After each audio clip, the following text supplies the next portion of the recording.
Arada ödeyen ağalar bir kovu dostum olsa, bir kovu dostum olsa, gülen yerimde gülüm, ağlanımda ağlasa, ağlanımda ağlasa, başıma iş düşündü, boğul bolup algasa, kaygısız yaşap olmi, bu yalanmış dünyada, şu biderek dünyada. Başıma iş düşündü, boğul bolup algasa, kaygısız yaşap olmi, bu yalanmış dünyada, şu 5 günlük dünyada.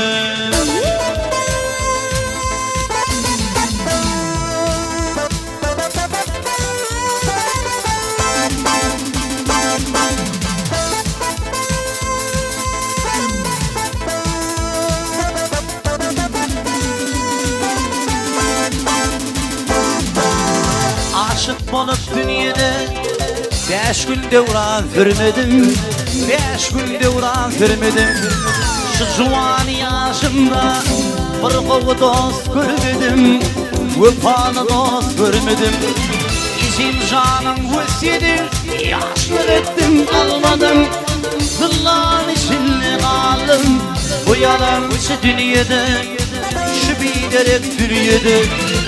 İnim atam vüsyedim, yaşlık ettim almadım. Zıllan içinde kaldım, bu yalan şu dünyada, şu biderek dünyada.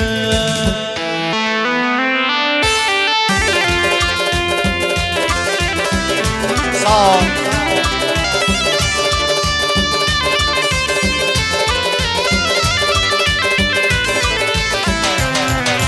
Allah'dan dile gidiyen geçirsin günem bolsa, geçirsin günem bolsa. Dün İslam dinini benim yüreğime salsa, benim yüreğime salsa.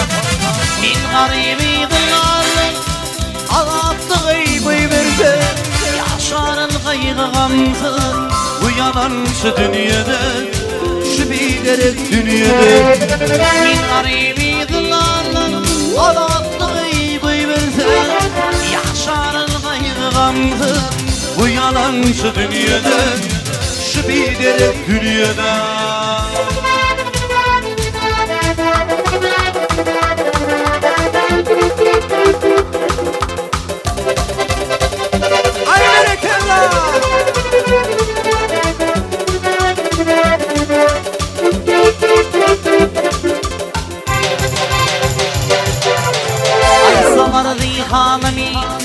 Allah nazar salar mı? Huday nazar salar mı? Uçurdum güneşli derde, ey dermanı bulur mu? Yok dermanı bulur mu? Dünyiden idimdil, oğullarım gelir mi?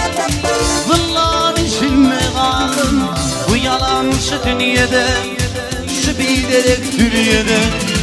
Bugün yapmam idimdil, oğullarım gelir mi? Zıllan içinde kaldım, bu yalan şu dünyada, şu biderek dünyada. Bu yalan şu dünyada, şu 5 günlük dünyada. Bu yalan şu dünyada, şu biderek dünyada.